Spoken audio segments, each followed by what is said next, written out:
We heard that song for the first time, the way you did it. It was like we'd never heard it before, right? And Christmas is your first Christmas. Not in this consciousness have you ever experienced a Christmas. You're in a different frame of mind, and the world's in a different frame of mind, but you say to yourself, the world is really messed up. I mean, how can the world be like this? It's never been in such a terrible state. But the truth is, at the time of Jesus, if you'd walk through the streets, if he'd walked through, and he didn't do this, the streets of Jerusalem and said, slavery is wrong, they would have killed him. I could walk through the streets of Jerusalem today and they'd say, duh, everybody knows that. But how long ago did that shift? What's happening in the world today? There's a shift that's taking place because the light is coming in stronger and stronger. And this light is not intrusive. It's a power, but it's not the human idea of power. It's not a force. It's a power that shines without intruding, that illuminates our path so that we can see our way, that brings in the light of intuition and allows us to receive those revelations that we've been longing for as souls. The greatest gift that God can give you is a revelation at the level of your soul. And if you opened your eyes after the meditation this morning and you saw things, it looked a little different, didn't it? That's a revelation. That's an awakening at the level of your soul. My teacher, Jane Elizabeth Hart, says that what's going on in the world today, the difficulties and the troubling news that we hear and all the outcomes that we don't like, really would be necessary if we want to make it to the end of the century. She's a very intuitive person, and she said that all these things must be revealed. All these things must come to light and be brought up in order for us to deal with them at the level, where there's less of a downside than there would be in 50, 70 years. Lynn teaches a class called Love and Logic, which is a parenting class. And one of the premises of Love and Logic is that you want to teach your kids the consequences of their thinking and beliefs and behavior earlier rather than later, because the consequences of a 4-year-old acting like a brat may be to time out, but the consequences of a 19-year-old might be prison. So you want to get it earlier. And similarly, humankind is now at a point where we're bringing up things and you say, well, these things weren't here. They've always been here. They've been under the surface. They're being brought up so that we can see them. The affirmation that I was taught that works so beautifully in times like this is reveal what needs to be revealed and heal what needs to be healed. I'll take it alone one time. Reveal what needs to be revealed and heal what needs to be healed. Together? Reveal what needs to be revealed and heal what needs to be healed. What needs to be revealed? Well, that which the light reveals, because the light comes in and it brings up everything unlike itself. It brings up a greater capacity for light, but the capacity can only expand. I mean, you can't expand the walls of your house without knocking down a wall. You've got to allow for the sometimes disruptive experience of the expansion of the light. And so you say, this is a Christmas talk? What are you talking about here? But it's about the change of consciousness for each one of us and how we need to embrace it and allow for that light to shine forth in each one of us and to expand ourselves and to move into a greater light. But there's two kinds of power. There's two ways of addressing power. Today I'm talking about power, but I'm talking about the power of light, not the power as people see it, the power of status or dominating other people or putting things over on other people, but the kind of power that's quiet, but is far, far more powerful. That if we'll just hold to it, if we'll just embrace it, if we'll just allow that light to have its way through us, we'll overcome everything. But we have to be patient. We have to be patient. What is the purpose of Christmas? Why Christmas? What did Jesus bring in? He brought in a light. He brought in teachings. What are your... I was thinking about doing this, so I'm going to take a little chance. What are your favorite, in a phrase, teachings of Jesus? The ones that really hit you. Call them out. Love your neighbor as yourself. Love your neighbor as yourself. All things are possible with Christ. All things are possible. All things are possible. Do unto others as you would have done to you. You do unto others, you would have them do unto you. So these are the teachings embedded in the light that he brought in. They're embedded in there as thought forms, as ideals. And one of them is that power is an inner experience. I guess you might call it humility. Humility. Humility is such a... It's something that everybody says that we believe in, but do we really? I want to share with you a story of 2 Christmas Eves. And I can share this now. The first part I don't think I've ever shared until this morning, but it's been almost 30 years. And it's about these 2 forms of power. The first one is the human form of power and how Christmas Eve was experienced. And then the second is the divine form of power that doesn't look like much to human eyes, but truly is the power. The first one was because of a woman that was in my church. She hadn't attended because she got mad at the minister before me. She was from a very, very prominent, famous Northeastern family, and I was in a church where she had retired to that community. But she'd stopped coming to church because while the minister was out of town, the minister before me, she had called on her minions to go in with their paintbrushes and paint the prayer sanctuary bright pink because that was her favorite color. So everybody figured somebody must have approved this. I mean, this couldn't have happened, so nobody stopped them. And when the minister came back, it was like, oh my goodness, and it took 5 coats of paint to cover it up, and she never came back to that church. But her family called early on. I believe it was a Christmas Eve that week, and said, we're coming in to visit, our grandmother, and apparently they were from the Northeast where you bought a pew and they put your plaque for a year, and they put your plaque and your name on it. So they said, we want the whole front row, and it was a rather large sanctuary, reserved for our family. And I said, I would love to do that for you, but that's just not our culture here. But come a couple minutes early and you can save whatever seat you want to. Well, to put it mildly, we never saw them again either. How do we view our power? Power, we think of power as status. We think of power as the expression of narcissism or some kind of an outer thing, a way to dominate other people and control and make other people do our bidding and do our will. The kind of power that I'm talking about today is a different kind of power, and that is the power of the heart in the second story. And I think it was the same year. We had a soloist, and he had a glorious voice, operatically trained voice. And in that church, they had a really big deal on Christmas Eve. Everybody wore tuxes and gowns, and we had an orchestra, and we had 2 services. One was a midnight service, and he was chosen to be the soloist. But somebody told me in October, I don't think he's going to make it. You're going to have to get somebody else. And the reason why was because this was in the days before there was treatment for this, but he had AIDS. His family had abandoned him. And he was in very difficult medical circumstances. And I took it into prayer, and what came to me was, so the people said to me, don't, you're going to have to replace him. I got, don't. Just let it be. As the song says, let it be, just let it be.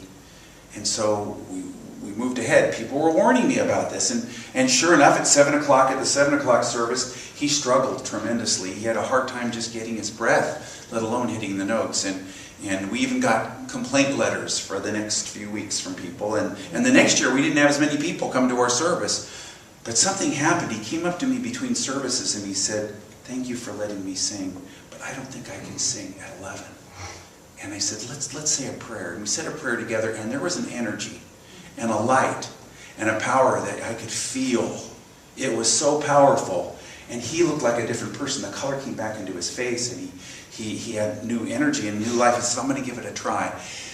I'd heard him sing many times before, and I'd never heard him sing that strongly. His voice filled the room. He was just magnificent, and it was an incredibly uplifting experience. And afterwards, he gave me a hug, and he thanked me, and he got in his car, and he went home, and he went into bed, and he passed away that night.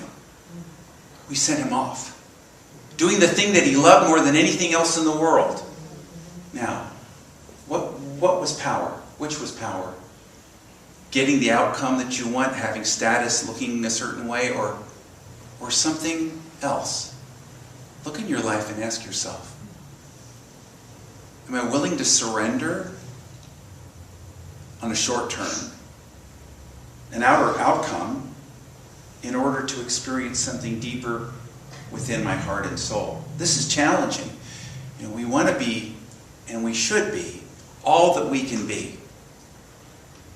But there's an aspect of us that wants to be all that we can be on another level. We call it the Christ in us, and it is that which we need to let go of the lesser in order to embrace the greater. Now, this is a story that I don't know how you're going to take it, but it's a joke. It's about a monastery, and it's about the head abbot, and he was filled with spiritual fervor, and he went before the altar, and he got down on his knees, and in front of the other novitiates, he said, I'm a nobody. I'm nobody.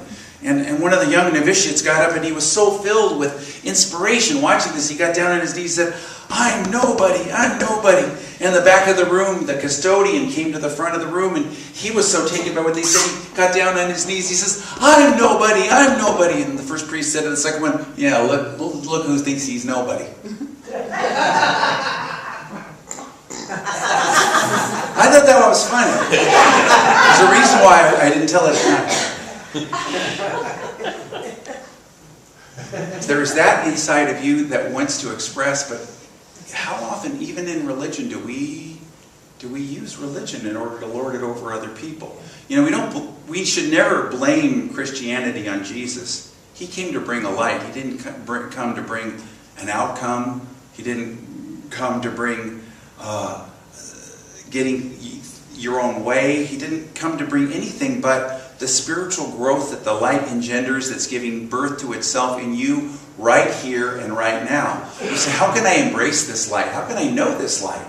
How can I bring this light into my being and give birth to it? One of the ways is to envision it, to visualize the light.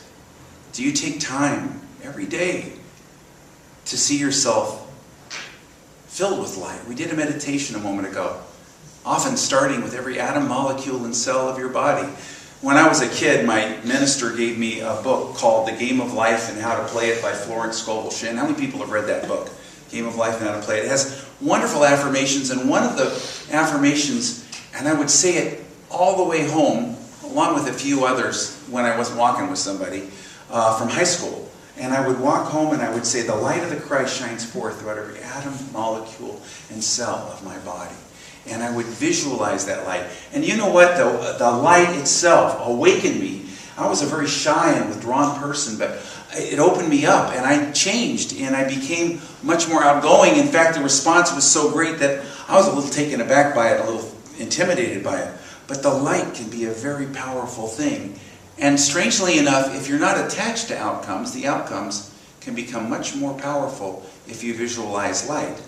When I was in a meditation group, my teacher knew I was selling my Fuller brushes door to door to go through college. And she's told me, you're a light worker. You're not there to sell them brushes. Remember that your purpose is not to make sales. It's to share the light.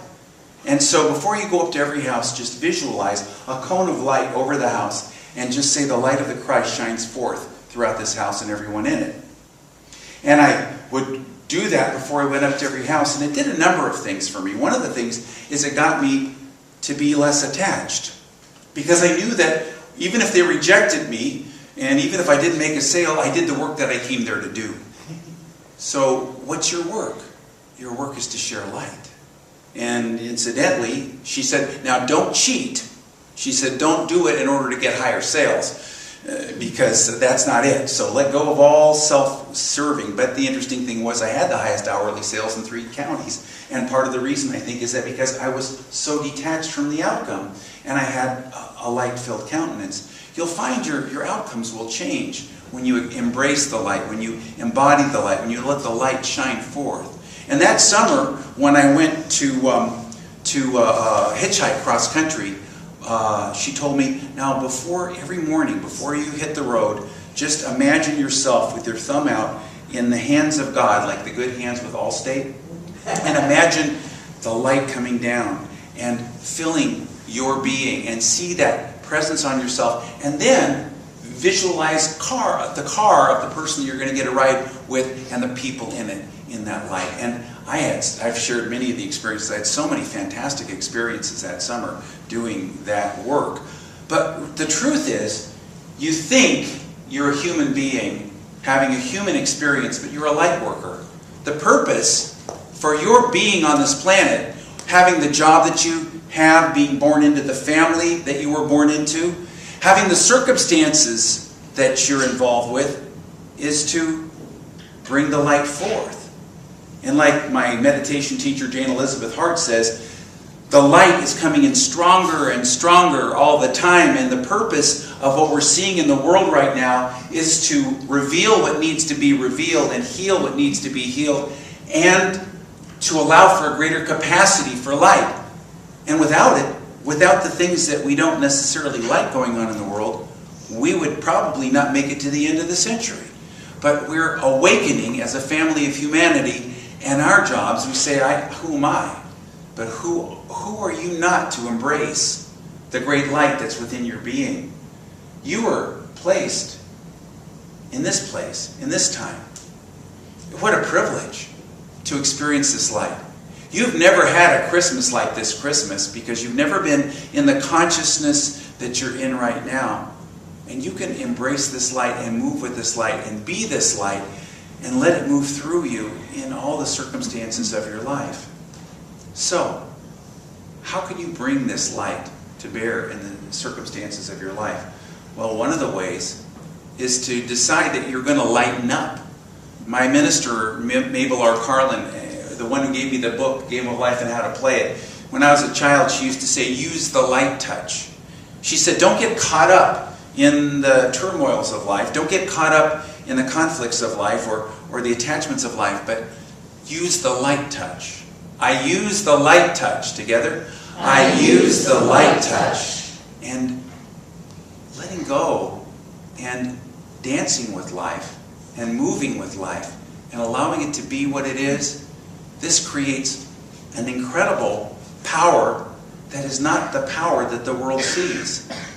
Sometimes the world needs to be turned on its head. Sometimes the status and all of the things that we think are so important need to be turned on their heads. And one of the, you're talking about some of the teachings that mean a lot to you. One of them that means a lot to me is that many of the last shall be first, and many of the first shall be last. Jesus said those who exalt themselves will be humbled, and those who humble themselves will be exalted. Now that phrase was said when he was talking to the people around him at a banquet, and he noticed people jockeying for position, trying to sit at the top table. And he said, no, don't sit at the top table or try to do that, because the master of the feast might send you to the farthest table, and then you'll be humiliated. Instead, sit at the farthest table and then see if the master will invite you up to the top table, and you will then bask in his glory. And he said, many of the last shall be first, many of the first shall be last. Those who are humbled will be exalted, and those who exalt themselves will be humbled.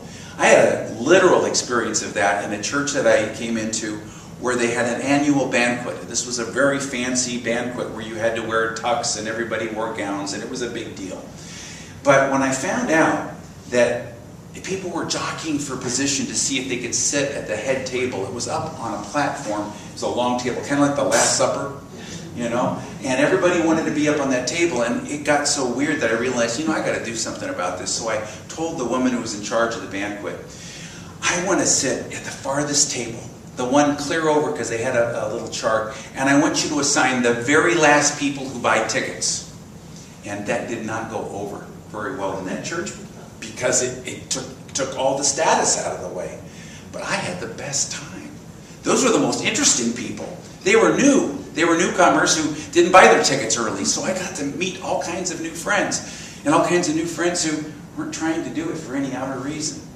Where in your life can you play it that way? Allow somebody else to think that they won. Allow somebody else to have the last word. Allow somebody else to have their opinion without finding out what yours is. Allow the world to be what it is, and then shine your light. Shining your light is what you're here for. Christmas is the birth of light. Tonight, and I hope you come back at 6 o'clock, we're going to have a candlelight service. And in it, we're going to have a ritual in which every light that we light, every candle, represents that light that's born inside of us. And we get to experience the chain reaction of light and see the lifting up of the light. And it does awaken and quicken something in our own souls. And so, this is Christmas time like no other. I just want to invite you to come into your Christ nature, that spiritual nature that is universal, that does not separate, and move with this Christmas. So I want you to close your eyes and open your heart and know that in this now moment, you are the light. And go back into that visualization. The light of the Christ now shines forth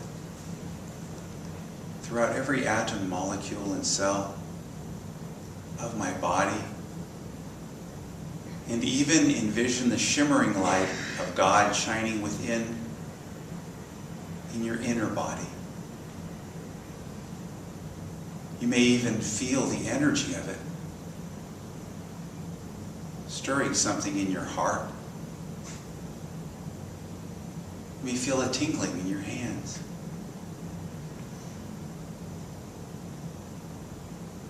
A lightening up as you use the light touch.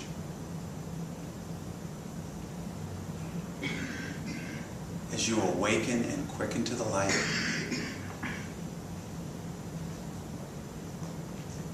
Allow yourself to give yourself over to this light.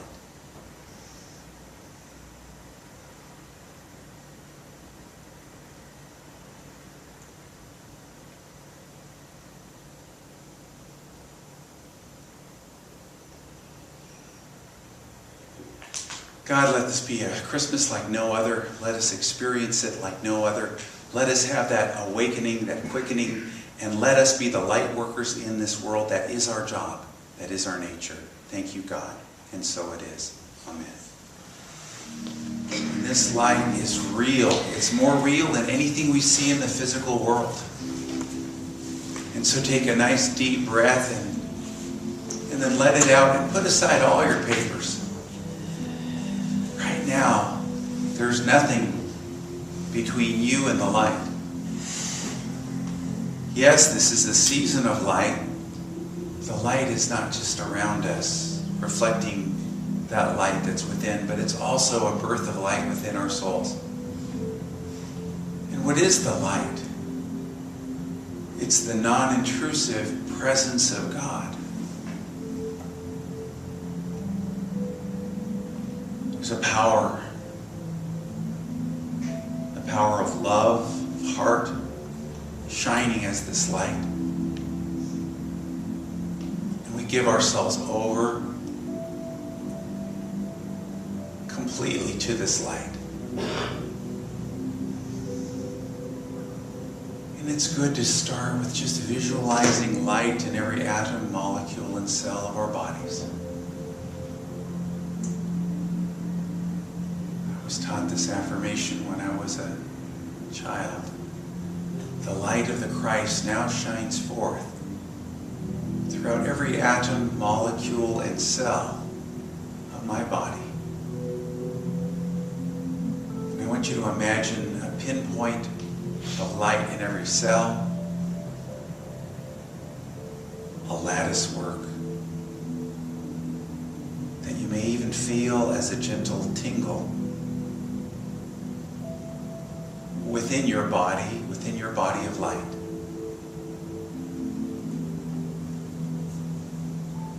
My inner body is a light body. I am a being of light. I am the pure energy and the essence of God, light. The light of the Christ now shines forth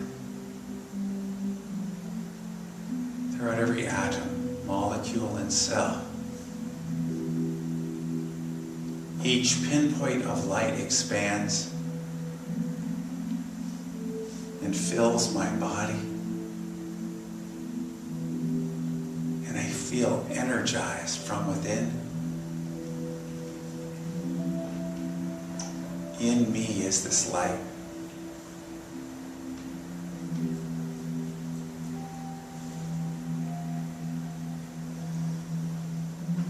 Imagine, feel, know this light, and imagine it radiating all around you now and filling this room and dancing with all the other lights and creating a new consciousness in which this Christ's birth is taking place.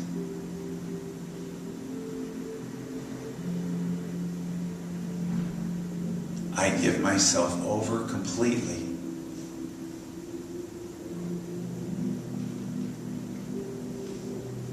to this Christ birth of light in my being.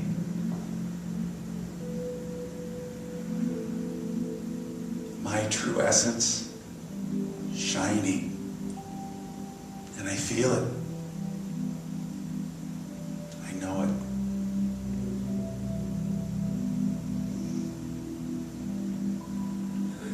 Whatever may be happening in the world around me, I am the light of the world.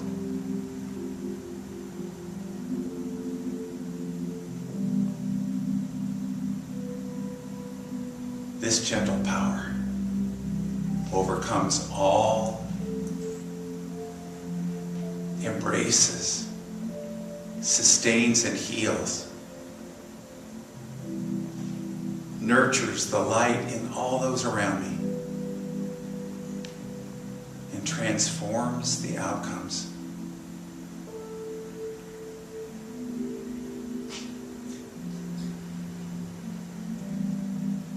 I hold to the light.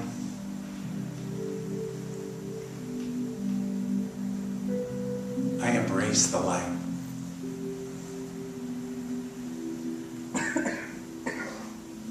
Silently, I know I am the light.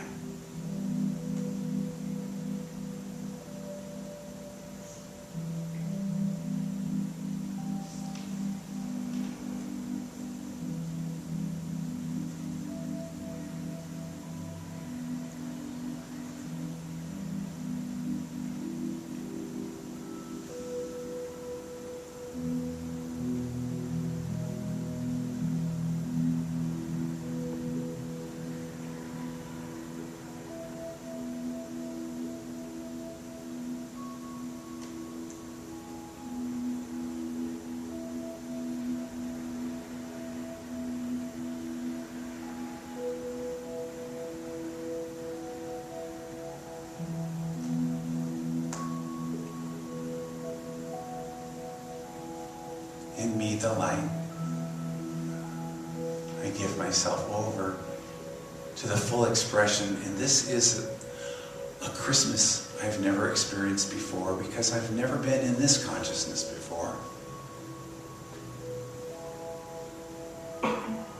This light is the hope for the world.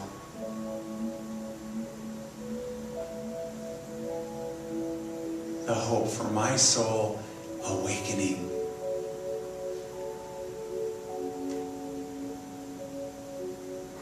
I tune with the light and I wake up in the light, and I'm truly grateful. And in a moment when I open my eyes, I will see a light-filled world. And that light will allow the world to look a little different to me. And I will embrace that difference and bring it into my life. Thank you, God. And so it is. Amen. Well, let's take our offerings. And the offering statement from today is about that power, that presence that is not human power, but is divine power, that non-intrusive light. So I give in the power of light, and I receive abundantly. Together, I give in the power of light, and I receive abundantly. And silently. And again aloud together. I give in the power of light, and I receive abundantly. And And so it is. Amen.